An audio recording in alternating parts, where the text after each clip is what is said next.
오늘 우리에게 주시는 하나님의 말씀은 구약 성경 신명기 33장 26절에서 29절의 말씀입니다. 구약 317면과 318면에 있습니다. 신명기 33장 26절에서 29절의 말씀을 저와 여러분이 한 절씩 교독하신 후에 마지막 절은 함께 읽겠습니다. 여수르니여 하나님 같은 이가 없도다. 그가 너를 도우시려고 하늘을 타고 궁창에서 위엄을 나타내시는도다.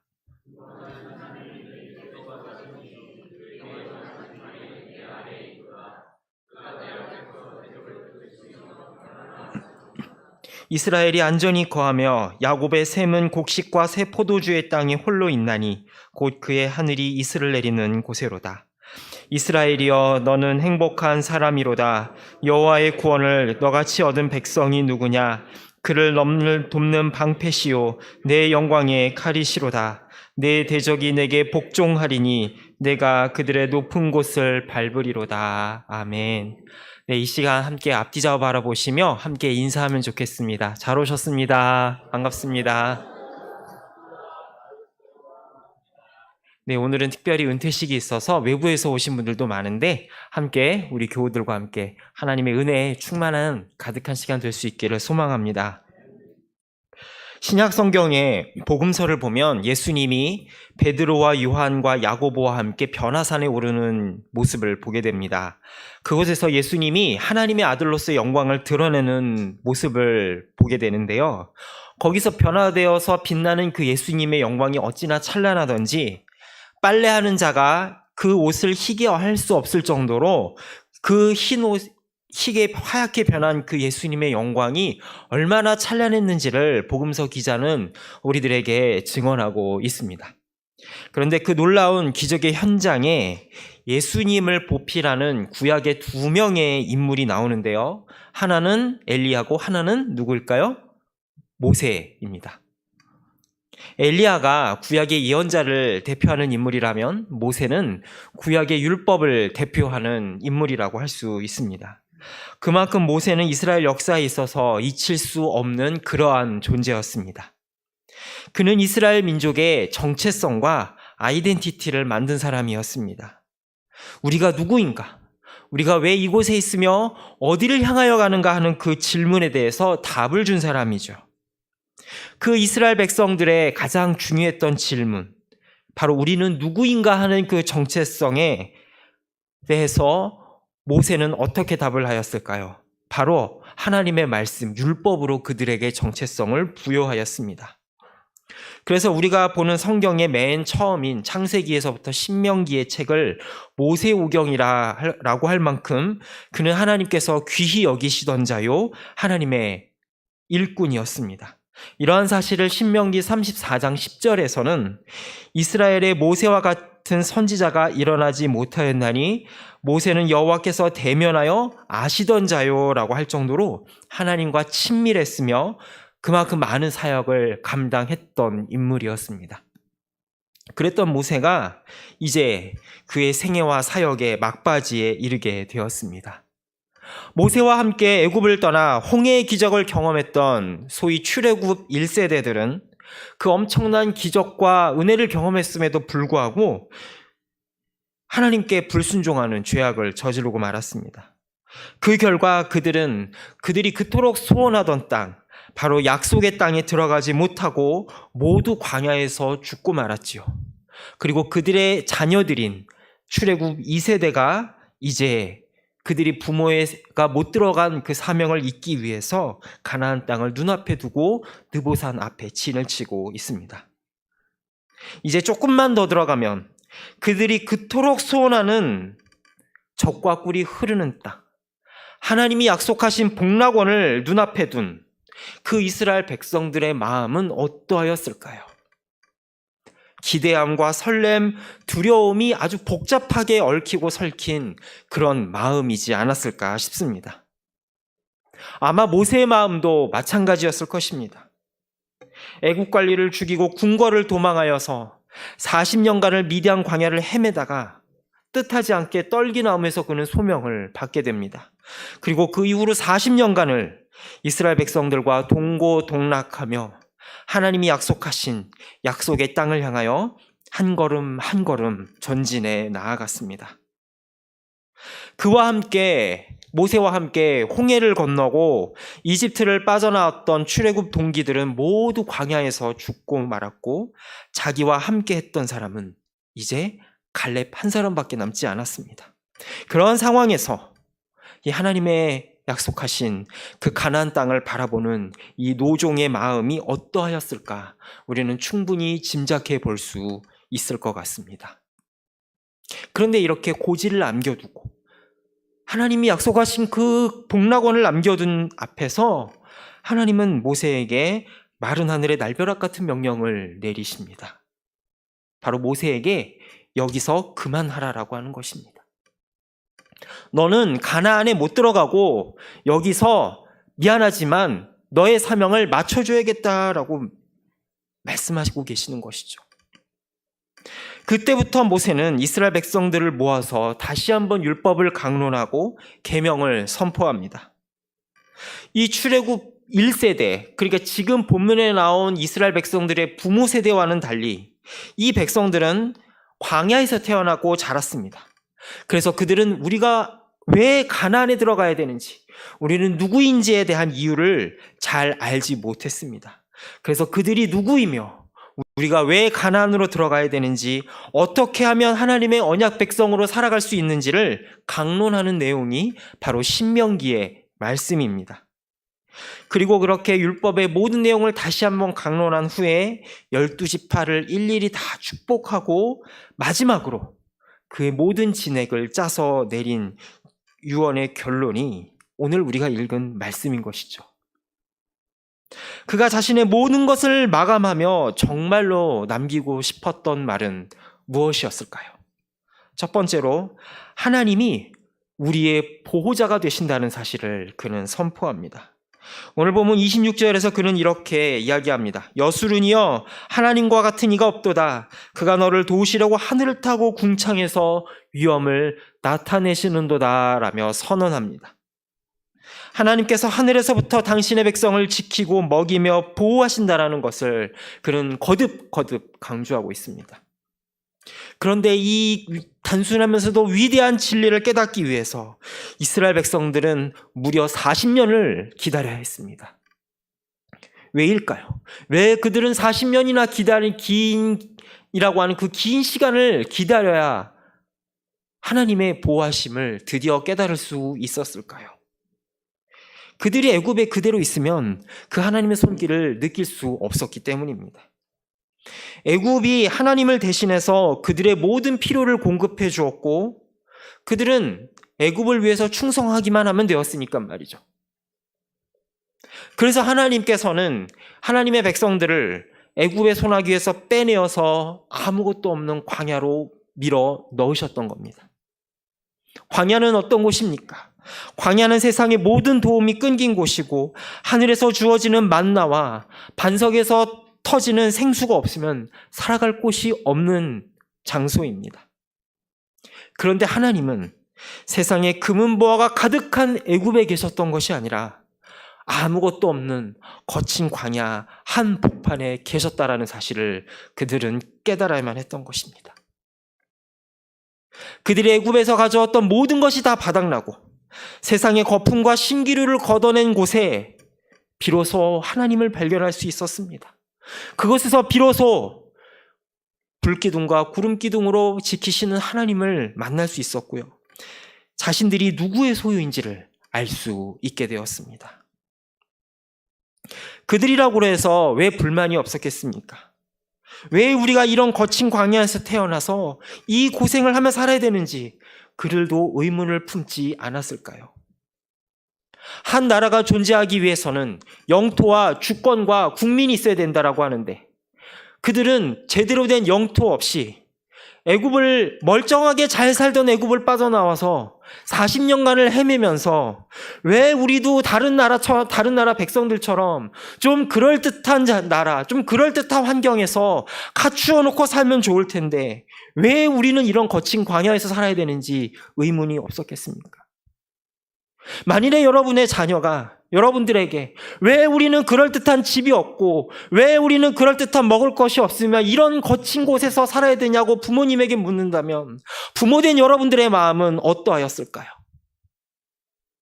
이스라엘 백성들이 그런 의문을 품고 하나님 앞에 원망과 절망을 쏟아낼 때 하나님의 마음은 어떠셨을까요?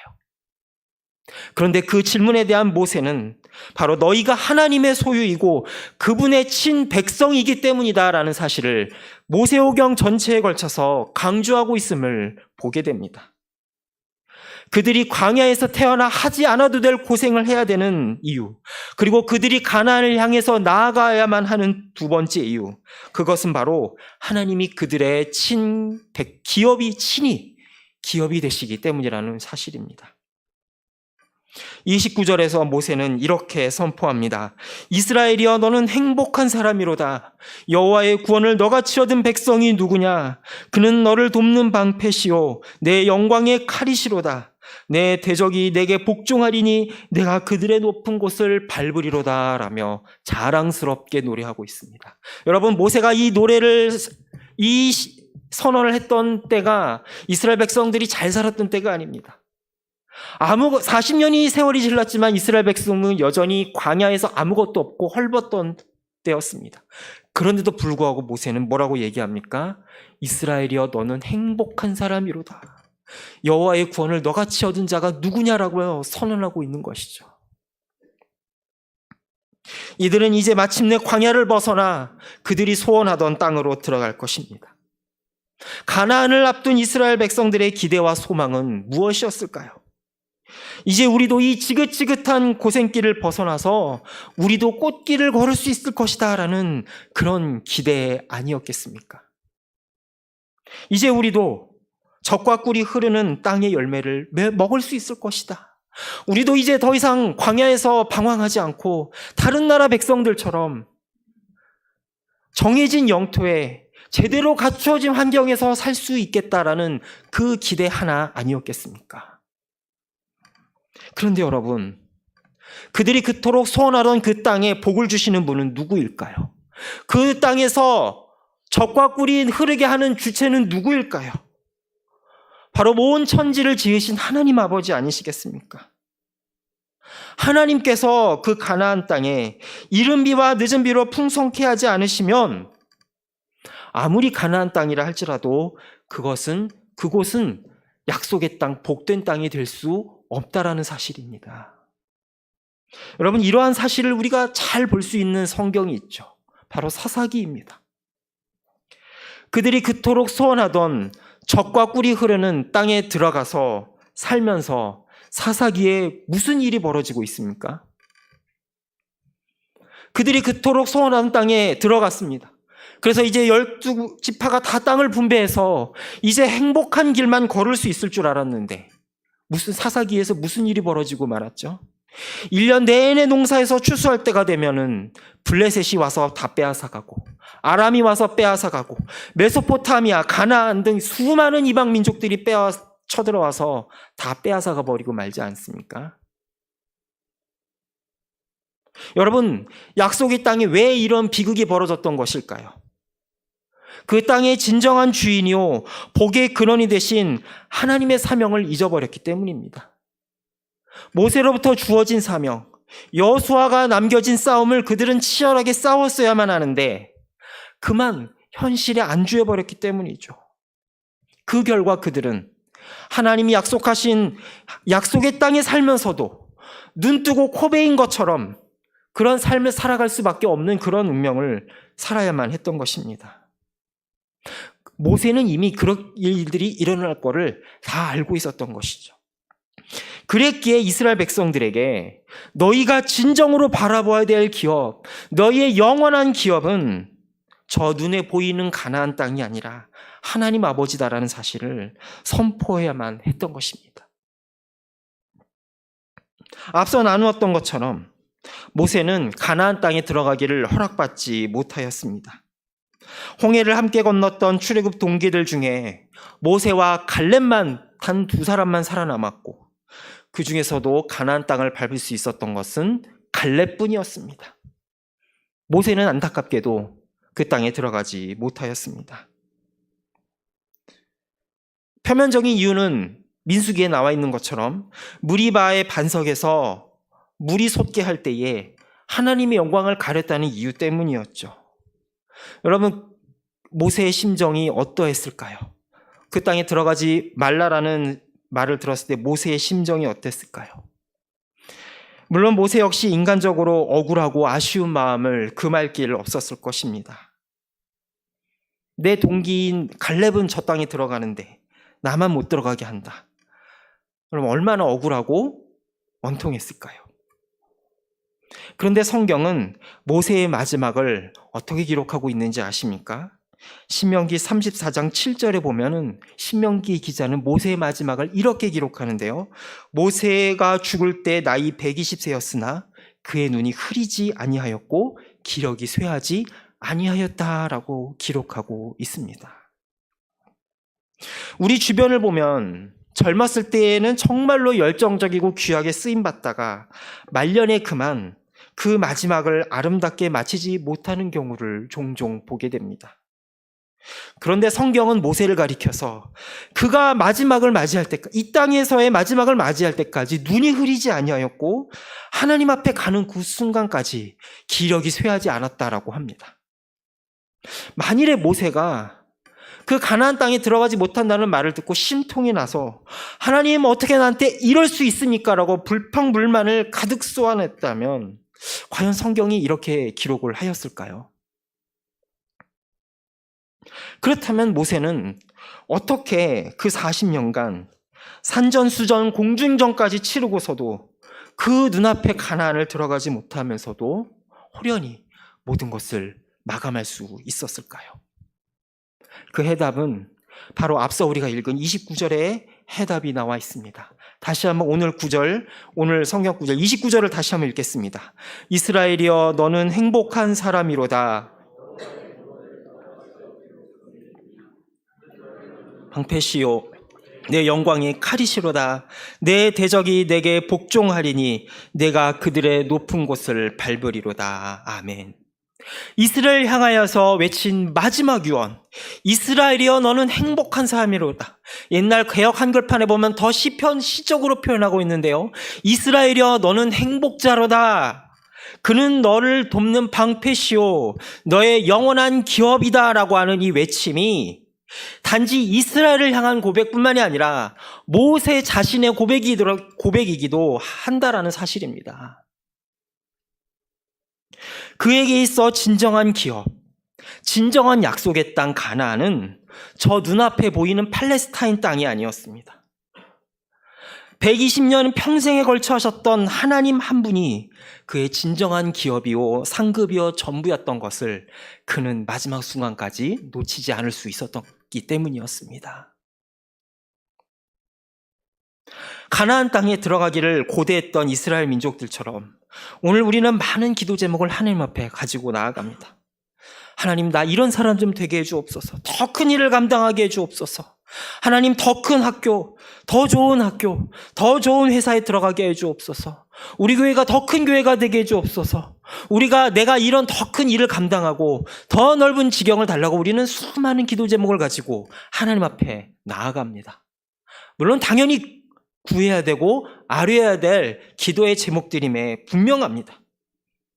그러나 여러분, 아직 내 손에 주어지지 않은 것 때문에 지금 나에게 주어진 것에 감사하지 못한다면 우리는 하나님을 향한 끝없는 아쉬움과 불평밖에는 남는 것이 없는 인생으로 전락해버리지 않을까요? 하나님이 우리와 함께 하신다면 그곳이 광야든 가나안 땅이든 바벨론 땅이든 그 어디나 하늘나라라는 고백이 오늘 우리의 고백과 노래가 되지 못한다면 우리는 늘 가난한 영혼, 불쌍한 영혼으로 살아갈 수밖에 없는 존재라는 사실을 우리는 잊지 말아야 될 것입니다.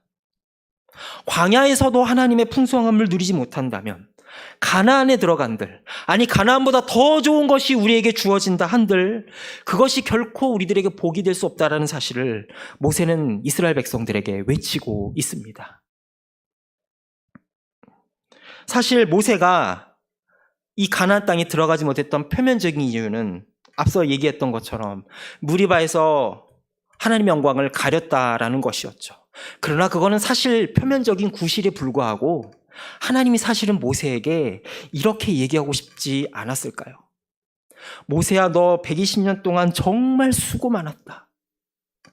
저 이스라엘 백성들은 저 보이는, 눈앞에 보이는 팔레스타인 땅에 들어가고 싶다고 저렇게 간절히 기다리고 있을지 모르지만 나는 너에게 저 눈앞에 가나안 땅보다 더 좋은 하늘나라를 너에게 유업으로 주겠다.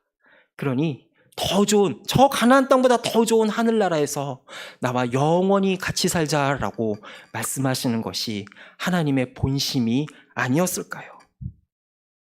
모세는 아마 이 음성을 들었기 때문에 그 모든 것을 내려놓고 하나님 앞에 더 큰 기업을 향하여, 더 큰 상급을 향하여 나아갈 수 있었을 것입니다.